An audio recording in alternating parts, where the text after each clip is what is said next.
Levítico 12 são 8 versículos. E Deus, na sua providência, fez com que nós acompanhássemos esse texto no Dia das Mães. E vocês vão entender por quê. Diz assim Levítico 12. Disse mais o Senhor a Moisés: fala aos filhos de Israel, se uma mulher conceber e tiver um menino, será imunda 7 dias, como nos dias da sua menstruação será imunda. E no 8º dia se circuncidará o menino, a carne do seu prepúcio. Depois ficará ela 33 dias a purificar-se do seu sangue. Nenhuma coisa santa tocará, nem entrará no santuário, até que se cumpram os dias da sua purificação. Mas se tiver uma menina, será imunda 2 semanas, como na sua menstruação. Depois ficará 66 dias a purificar-se do seu sangue. E cumprido os dias da sua purificação, por filho ou filha, trará ao sacerdote um cordeiro de 1 ano por holocausto, e um pombinho ou uma rola por oferta pelo pecado, à porta da tenda da congregação. O sacerdote oferecerá perante o Senhor, e pela mulher fará expiação, e ela será purificada do fluxo do seu sangue. Esta é a lei da que der luz menino ou menina. Mas se suas posses não lhe permitirem trazer um cordeiro, tomará então 2 rolas ou 2 pombinhos, um para o holocausto e outro para oferta pelo pecado. Assim o sacerdote fará expiação pela mulher e será limpa. Oremos. Bendito Deus, louvamos a Ti pelo privilégio de mais uma vez continuarmos estudando a Tua palavra e conhecemos naquilo até onde o Senhor permitir sobre nós todo o conselho da Tua vontade. Ainda que saibamos que não estamos debaixo destes preceitos aqui mencionados, nenhuma irmã é impedida de adentrar essas portas nos dias dos seus costumes. Contudo, nós queremos entender e saber o princípio por trás disso, de como isso era importante naquele momento e o que nós podemos aprender hoje. Em nome de Jesus. Amém.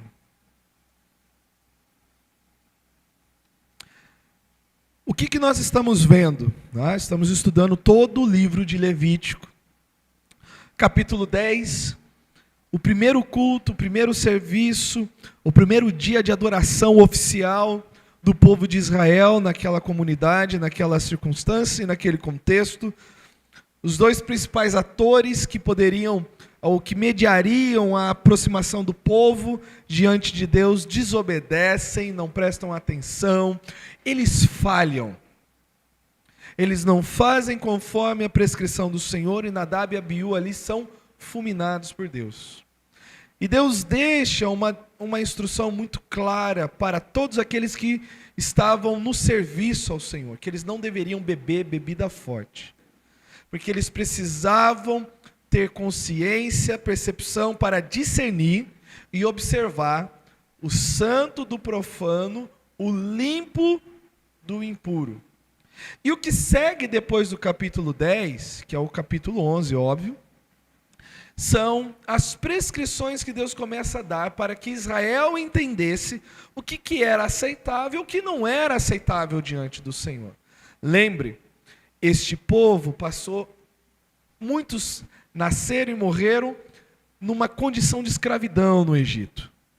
Deus tira eles de uma circunstância onde eles não tinham nenhum tipo de amparo, nenhum tipo de instrução, eles só conheciam a linguagem do chicote.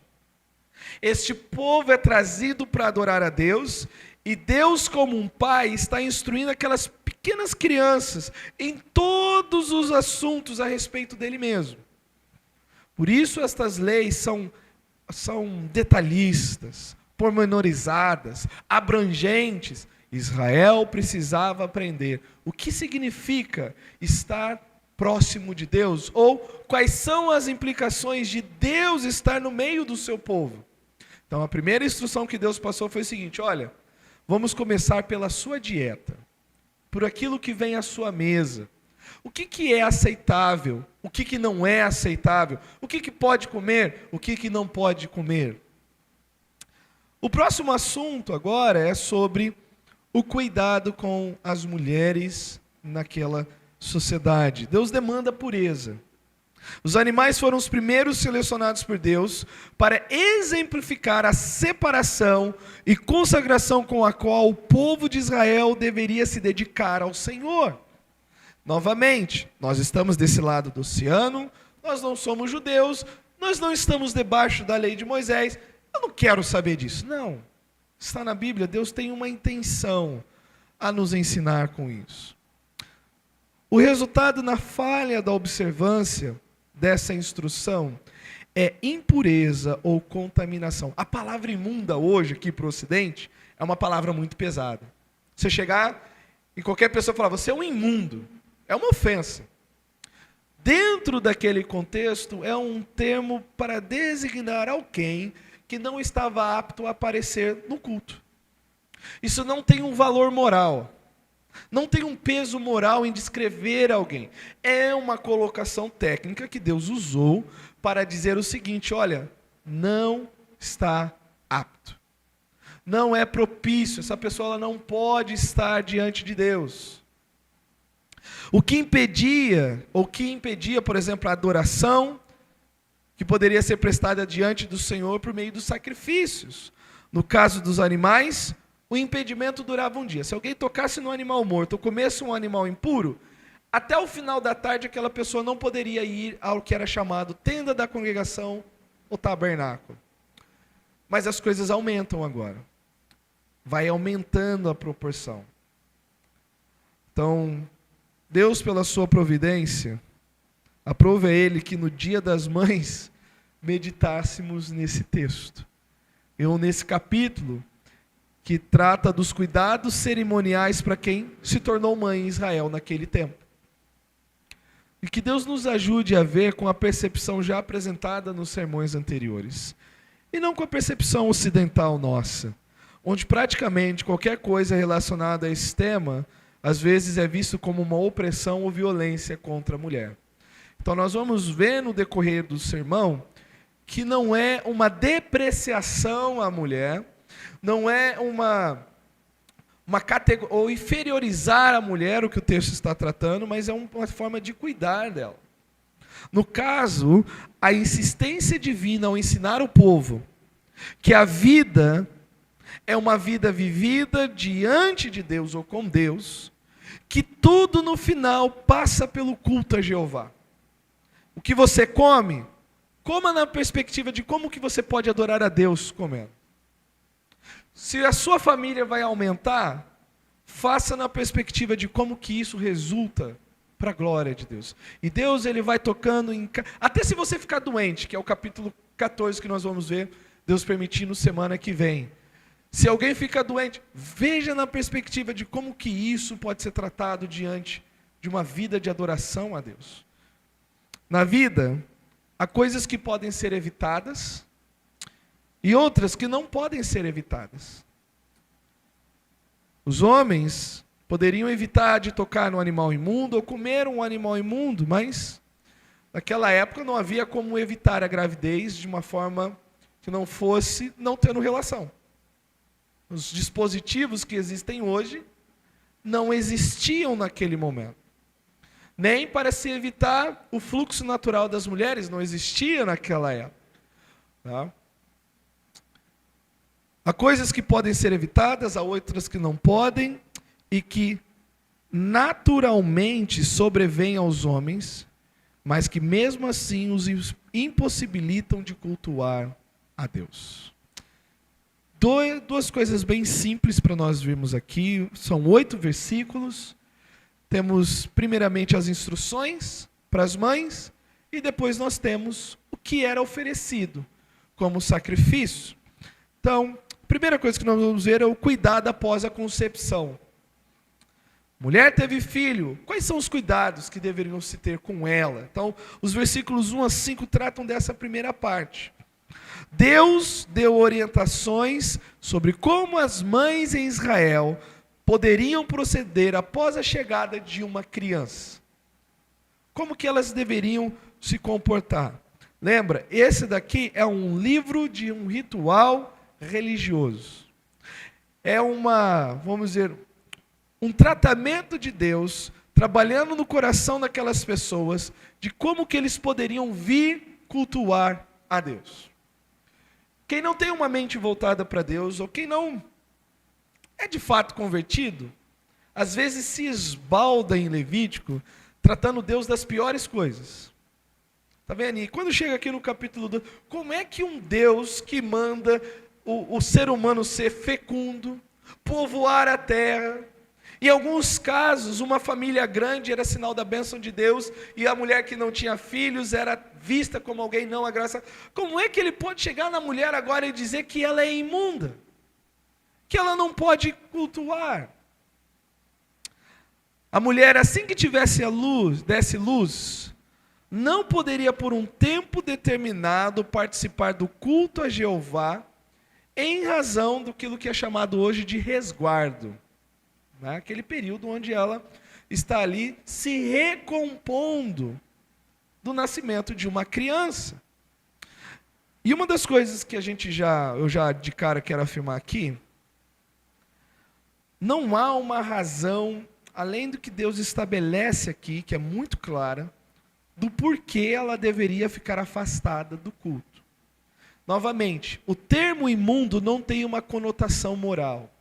A mulher que deu à luz, ela não é imunda moralmente, ela não é depravada moralmente. Não se trata de algo moral em que nós vemos um valor em respeito às decisões, mas novamente é uma situação técnica para o culto. Não há razão clara nesse texto ou nenhum outro para a diferença, por exemplo, do período do nascimento de um menino em relação ao nascimento de uma menina. Por exemplo, se a mulher tivesse um menino, a soma do seu período de não se apresentar para o culto era de 40 dias.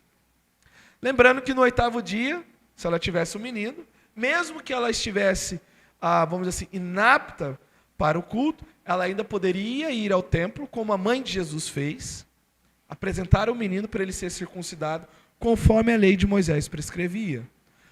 Mas se ela tinha uma menina, esse período poderia chegar até 80 dias. 80 dias onde ela poderia fazer qualquer outra coisa no Israel. Ela não poderia, nada proibia de sair de casa, de buscar água no poço, de dar comida para os animais, mas ela teria que ter certos cuidados com ela e outras pessoas deveriam ter outros cuidados com ela. A vida dela não parava, apenas a vida religiosa.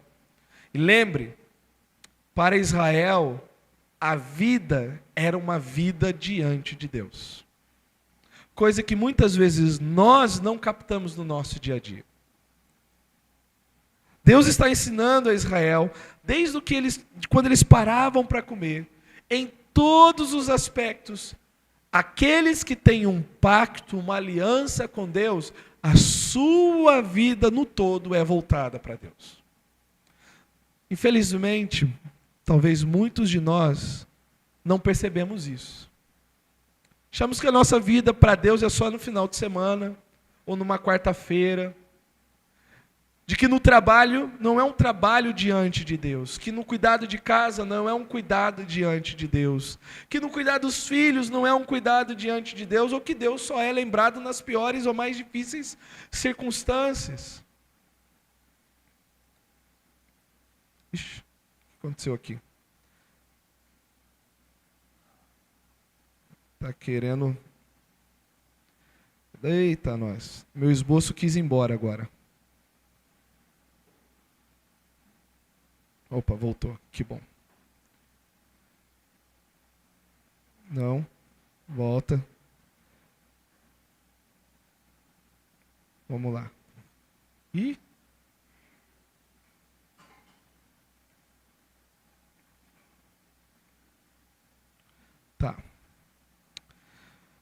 Pois bem, se ela tivesse um menino, ao 8º dia ela deveria levá-lo para circuncidar, conforme é dito lá em Gênesis. Vamos para Gênesis 17, que é onde essa instrução é passada. Gênesis 17.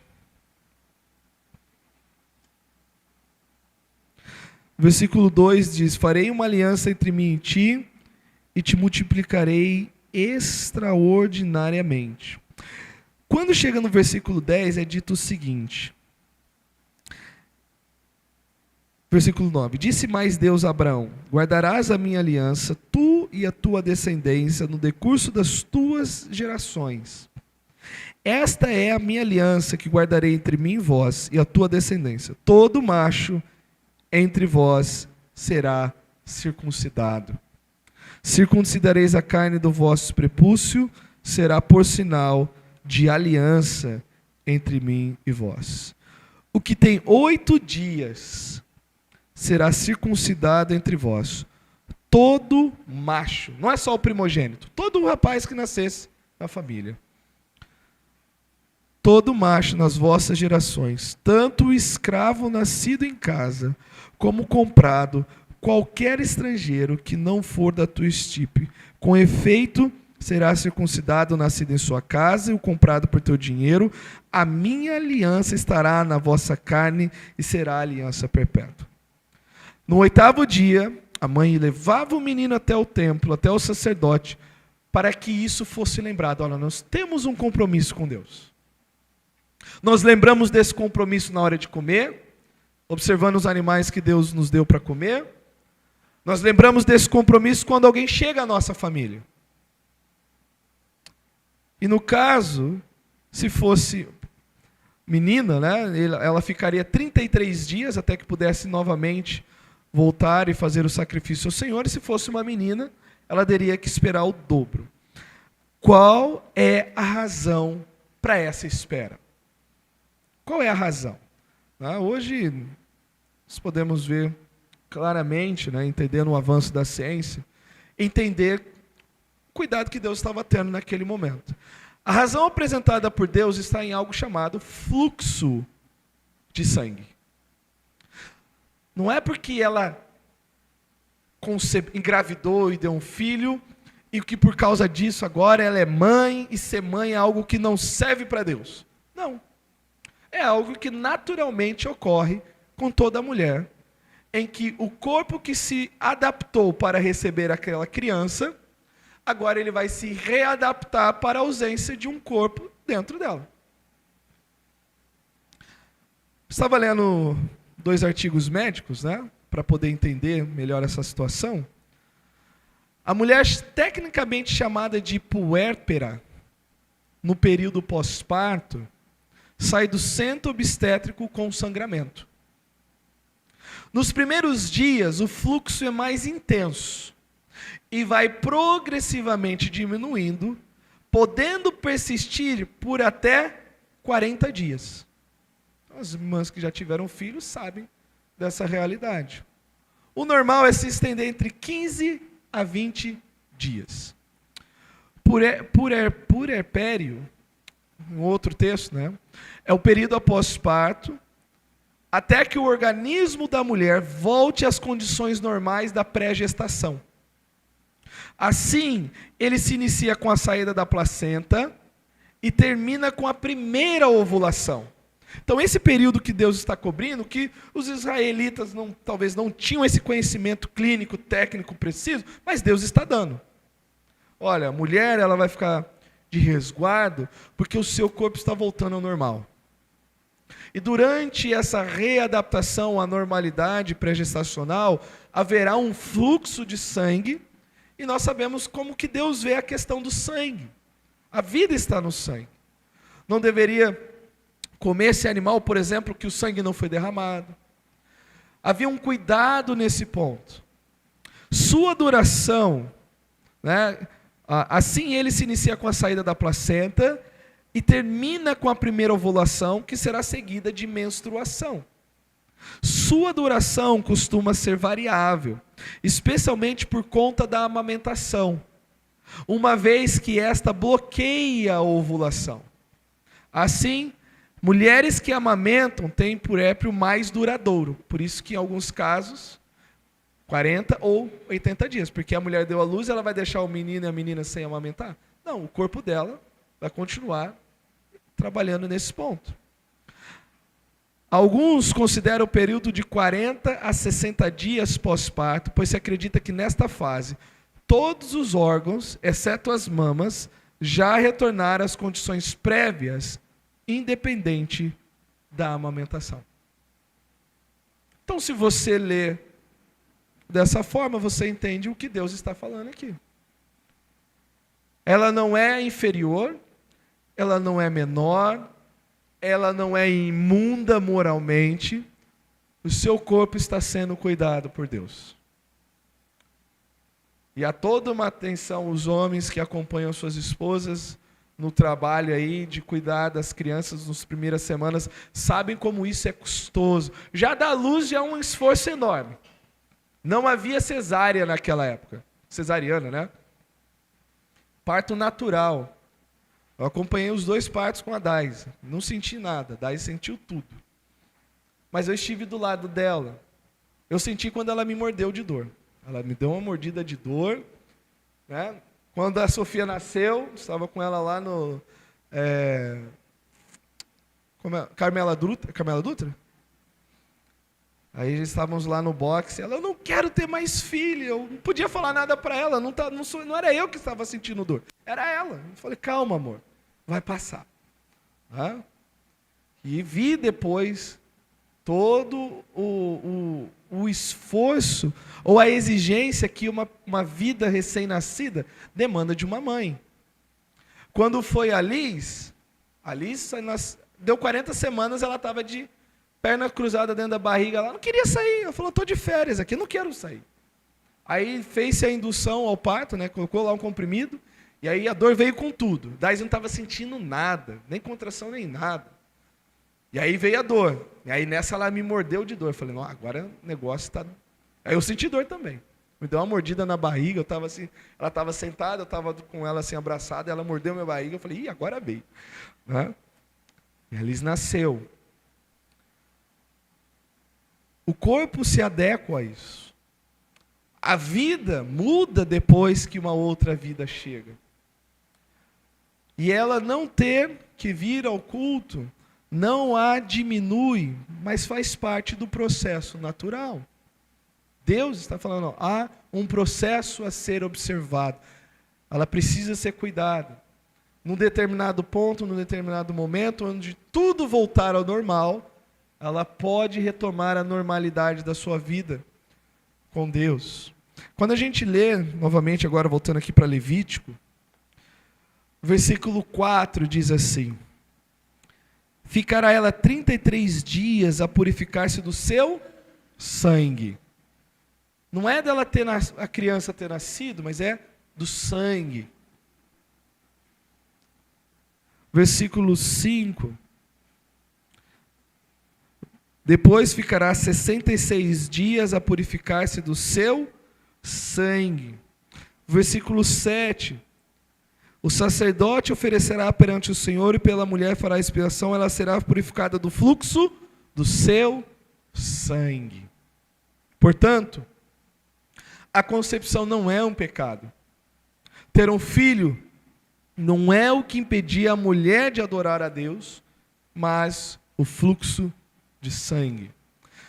Nós sabemos que isso era uma questão tão complicada que nós temos a mulher lá do fluxo de sangue, que por quantos anos?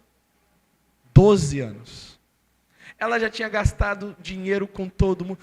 E há casos clínicos de mulheres que naturalmente não têm a menstruação e de outras que não param de sangrar, que é uma questão anormal. Porém, aqui no caso da normalidade, Deus está simplesmente pontuando: o sangue a impede de estar diante do Senhor nesse ponto. A outra questão que nós vemos no texto é as ofertas oferecidas para o retorno à normalidade dessa mulher a vida em Israel. Quando a gente lê depois os versículos 6 a 8, Deus vai dando a ordem. A ordem dos sacrifícios aponta que a causa não era pecaminosa, mas apenas técnica para a observância do princípio geral de pureza e impureza. Novamente, ela não ia oferecer um sacrifício porque ela pecou. Quando alguém pecava, ele oferecia primeiro a oferta pelo pecado ou oferta pela culpa, e depois ele oferecia uma oferta de holocausto. A ordem aqui é diferente. Ela oferece uma oferta de holocausto e depois ela oferece uma oferta pelo pecado, não pela culpa do pecado. Vocês lembram a diferença? A oferta pelo pecado era oferecida simplesmente pelo fato de nós sermos pecadores, nascemos pecadores. A oferta pela culpa é quando a pessoa sabia que deliberadamente ela transgrediu. Ela fez o que ela não deveria fazer, ela fez algo que não sabia que deveria fazer, e alguém vai lá e avisa ela, e daí então, essa pessoa, tornando-se consciente do seu erro, vai lá e oferece pela culpa. Não é pela culpa que ela oferece, pelo fato de ser pecadora. A mãe não se apresentava para receber perdão dos pecados. Quando você vai para o capítulo 4 de Levítico, olha aqui no versículo 20, por exemplo, quando fala da oferta pelo pecado, oferta pela culpa, verso 19: tirará do novilho toda a gordura e a queimará sobre o altar, e fará este novilho como fez ao novilho da oferta pelo pecado. Aqui já está falando oferta pela culpa. Assim lhe fará, e o sacerdote por eles fará expiação, e eles serão perdoados. Aqui não menciona perdão de pecados. Ela não está oferecendo um sacrifício para receber perdão. Não é este o caso. Novamente, verso 31. Tirará toda a gordura, como se tira da gordura do sacrifício pacífico.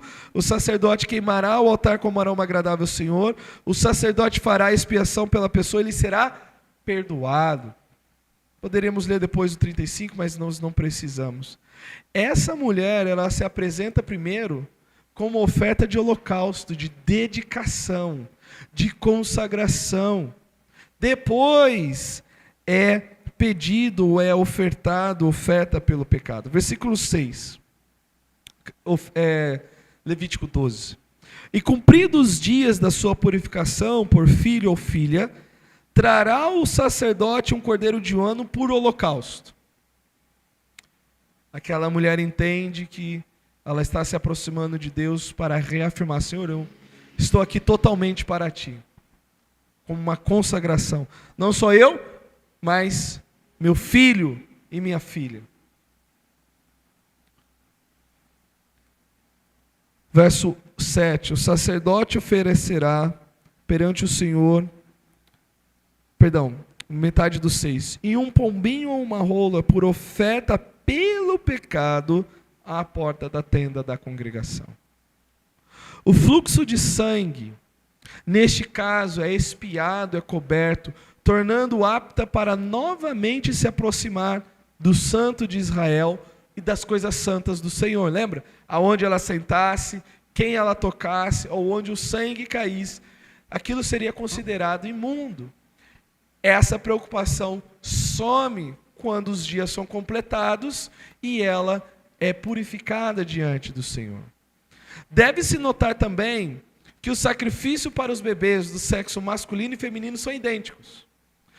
Mesmo que haja uma diferença no tempo de resguardo, considerado por Deus, mas quando eles chegam diante do Senhor para adorar, é igual. O que isso quer dizer? Mostra que ambos eram considerados iguais em valor perante Deus. Não há uma acepção. A provisão de Deus, ela não exclui ninguém. E quando a gente chega no versículo 8, Deus tem uma preocupação com aqueles que não podem chegar com uma oferta maior.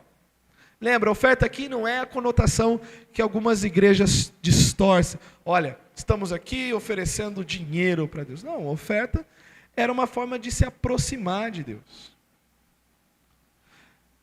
Se a mãe não pudesse apresentar um novilho de 1 ano, ela poderia fazer o que? Versículo 8. Mas se as suas posses não lhe permitem trazer um cordeiro, né? Na verdade um cordeiro, não um novilho, tomará então 2 rolas ou 2 pombinhos. Isso, qualquer pai em Israel poderia caçar 2 passarinhos. Montar uma arapuca e falar, olha, a provisão de Deus está ali. E para o holocausto e o outro para a oferta pelo pecado. Assim o sacerdote fará expiação pela mulher e será limpa. A provisão de Deus não exclui ninguém de se aproximar dele. Ninguém. Ninguém poderia dizer em Israel, olha, como que eu vou aproximar de Deus? Porque Deus requer uma coisa tão... Não. Os pobres poderiam se aproximar de Deus. Deus não tinha nenhum interesse em posses, porque do Senhor é a terra e a sua plenitude e tudo que nele, e todos os que neles habitam. Mas a ideia é que a provisão de Deus abrange todos. Conforme nós lemos em Lucas 2, foi lido na liturgia, abram lá. Isso atesta a condição humilde da chegada do Salvador. Lucas 2, 21 a 24.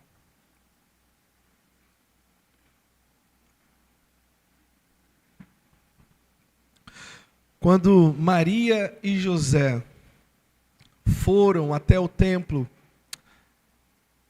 observando a lei de Moisés, diz assim, completados 8 dias para ser circuncidado o menino, deram-lhe o nome de Jesus, como lhe chamara o anjo antes de ser concebido. Passados os dias da purificação deles, segundo a lei de Moisés, levaram-no a Jerusalém para apresentarem ao Senhor, conforme o texto que nós lemos. Conforme está prescrito na lei do Senhor, todo primogênito ao Senhor será consagrado.